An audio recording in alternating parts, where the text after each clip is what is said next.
vocês podem examinar vários aspectos, por exemplo, o tipo de sedimento, descrever os tipos de sedimento, a mineralogia dos sedimentos, tipos de minerais, né? A granometria, eventualmente, né? Mas também pode examinar o conteúdo orgânico, né? Por exemplo, palinomorfos. Palinomorfos são pólens e esporos. Só para vocês terem uma ideia, assim, não sei, aqui não deve ter ninguém assim que tenha estudado palinomorfos, né? Só para ver que cara que eles têm, né? Os pólens e esporos. Então, acho que uma transparência. Então, são partes, né? São assim, são ligados à reprodução de plantas, né, pólens, e esporos que são de samambaia, outros tipos de plantas aqui. Então vocês têm, por exemplo, em cima, esporo de uma samambaia terrestre, esporo de uma samambaia arborescente, esporo de uma samambaia terrestre. Então, aí formas bem diferentes.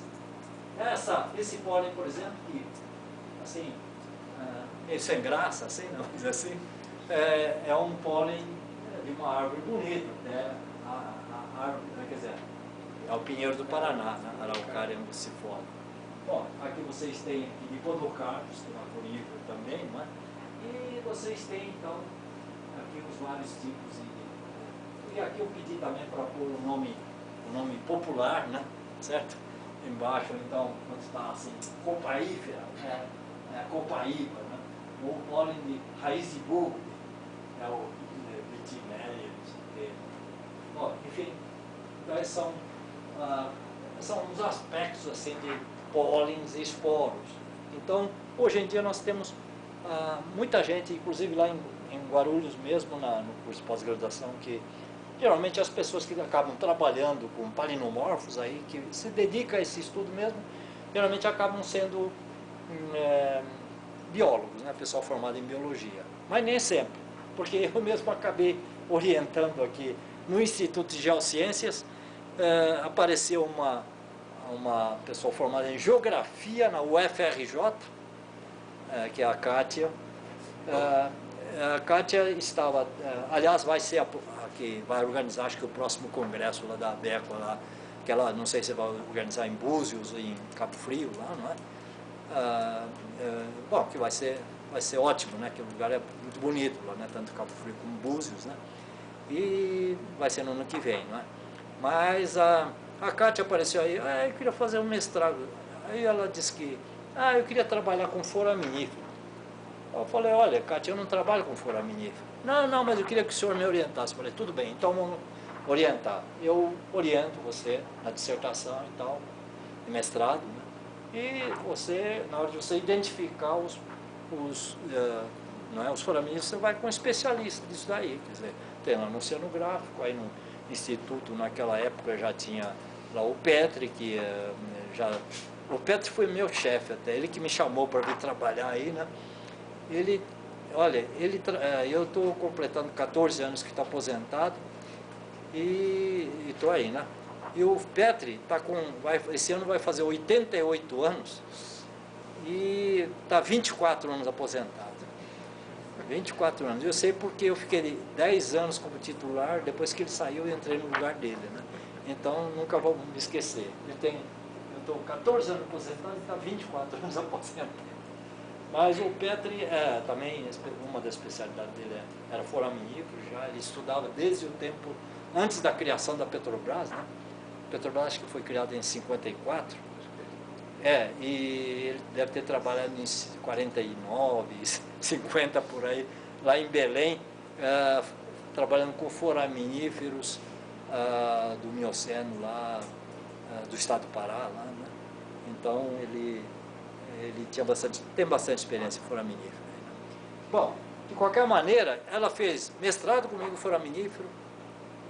foraminífero lá da Baía de Guaratuba, lá no Paraná.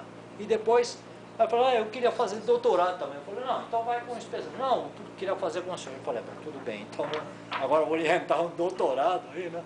Então ela trabalhou com foraminíferos lá que o pessoal chama de Lagoa de Araruama, que é uma laguna de Araruama, né? A laguna por quê? Eu chamo de laguna porque tem continuidade, tem ligação com o mar. Né? Lago não tem ligação com o mar, né? Assim, é isolado, assim, é natural. Que lago pode ser salgado também. E no caso, Araruama e outras lagoas lá associadas, elas são hipersalinas, né? Tem salinidade mais alta que a água do mar, né? Na região lá. Né? Bom, e de qualquer maneira ela acabou fazendo mestrado, doutorado comigo, que não sou especialista em foraminífero, e hoje trabalha com foraminífero o tempo todo, lá para a Petrobras, também lá na Universidade Federal Fluminense, e é formado em Geografia na Federal do Rio de Janeiro. Então, às vezes a formação quer dizer alguma coisa, mas não quer dizer tudo, né? Eu até agora, no dia 9 do mês que vem, eu fiquei de fazer uma palestra mais ou menos com esse enfoque aqui, mas aí vai ser uma palestra, mas então eu estou preparando esse CD aí, que agora eu vou levar lá uns 20 quadros mais ou menos e tal, falando sobre isso daí, com esse tema aí, né? Quer dizer, mas esse professor que me convidou, acho que talvez no seu caso tenham ouvido, eu acho que ele estudou geografia aqui. Quem que é? Como é que é o nome dele? Ele era professor de geografia lá na Univille. Univille é a Universidade de Joinville. Agora ele está na Federal do Paraná.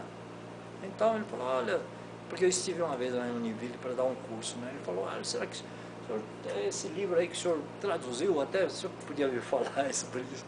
Então eu combinei agora com... esse rapaz aí, só queria falar o seguinte, esse rapaz aí, ele é dentista. Ele tinha um consultório, acho que trabalhou não sei quantos anos como dentista, tinha um consultório e tudo, atendia a freguesia dele. Aí um dia ele se cansou da odontologia e acho que ele veio estudar geografia aqui. Aí depois acho que fez mestrado, doutorado, hoje em dia é professor de geografia lá na Federal do Paraná. Né? Viu só que não é só um geógrafo que vai estudar pólen, né, professor? É isso. Bom, então palenomorfos, mais sedimentos, não, nós já vimos também os palenomorfos como são os sedimentos lacustres. A gente pode ver outros aspectos aí que eu vou mostrar nos exemplos que a gente vai mostrar aí, né? Porque são sedimentos lacustres também, lá de Carajás, lá no estado do Pará. Mas aí fala também testemunho de gelo. Bom, que tipo de informação paleoclimática, por exemplo, a gente pode tirar de um testemunho de gelo? Bom, inicialmente, testemunho de gelo, vocês viram lá que depende do lugar, da espessura da geleira naquele lugar, eu posso obter um testemunho de 2.000 metros de comprimento, por exemplo. 2 quilômetros de comprimento. Imagine guardar um testemunho de 2 quilômetros de gelo, né? Você vai ter que ter um depósito, tanto um freezer e tanto, né? Porque senão daí a pouco você testemunhou, coletou e tal, cadê o testemunho? Virou água, né? Então é um problema, testemunho de gelo eu acho que, né? Mas o pessoal que faz glaciologia tem que estudar testemunho de gelo, né? Então, mas aí você fica perguntando, bom, que tipo de informação eles podem obter de um testemunho de gelo? Né? Informação ambiental, paleoclimática e tal. Então aqui eu tenho um mapa também, esse mapa é de mapa mundial, isso aqui é a Antártida, bom, os outros, aqui a Groenlândia, né?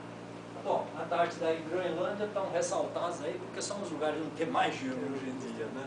A Antártida principal e depois a Groenlândia, né? Mas aí, aqui tem locais de testemunhagem de geleiras, quer dizer, o ponto preto aí, projetos concluídos na época, em 1989, segundo o Thomson aí.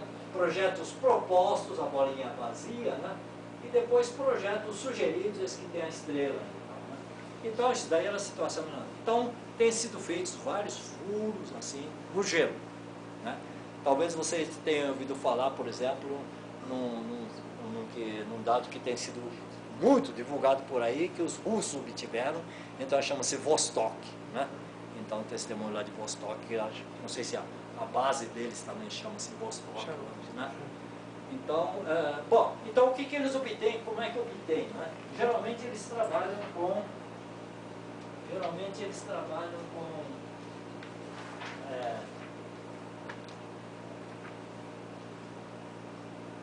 com razões isotópicas e coisas desse tipo. Então aqui estão, como é que vocês podem eventualmente obter dados aí de temperatura? Bom, detalhe eu não sei, nunca trabalhei com testemunho de gelo, né? Mas temperatura, precipitação, umidade, aerossóis naturais, antropogênicos, circulação atmosférica, né? Gases naturais e antropogênicos. Então, todos esses dados podem estar registrados nos testemunhos de gelo. Então, temperatura eu posso obter através da razão entre deutério, né? Deutério que é hidrogênio 2, né? Quer dizer, isótopo de hidrogênio, sobre hidrogênio comum mesmo, hidrogênio isotômico 1, né? Ou O18 ou O16, dois isótopos de oxigênio.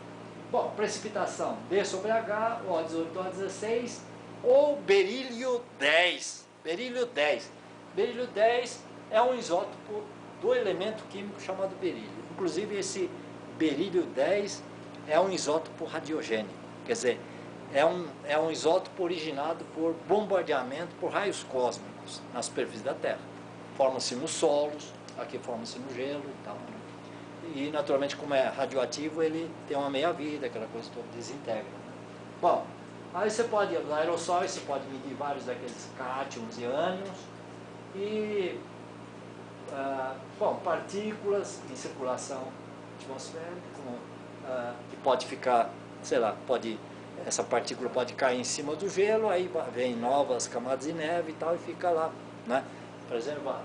Bom, aí gases naturais e antropogênicos, como oxigênio, nitrogênio, dióxido de carbono, metano, óxido nitroso e coisas desse tipo. Então, na verdade, com o testemunho de gelo, você pode obter muitas informações. Bom, aqui do Brasil, quem está participando através do projeto Antártico, lá na Antártica ou na Antártida, né, é o Jefferson, né, que é um professor que não sei se ele esteve aqui, talvez deu alguma palestra, não sei. Não, nunca. Nunca nesta vida. É que ele trabalha para o outro lado, professor. É. Então ele nunca nesta vida estará aqui. É. Nós já tivemos altos debates com ele sim. já em simpósio antártico. Ele entrou na fria lá. Entrou.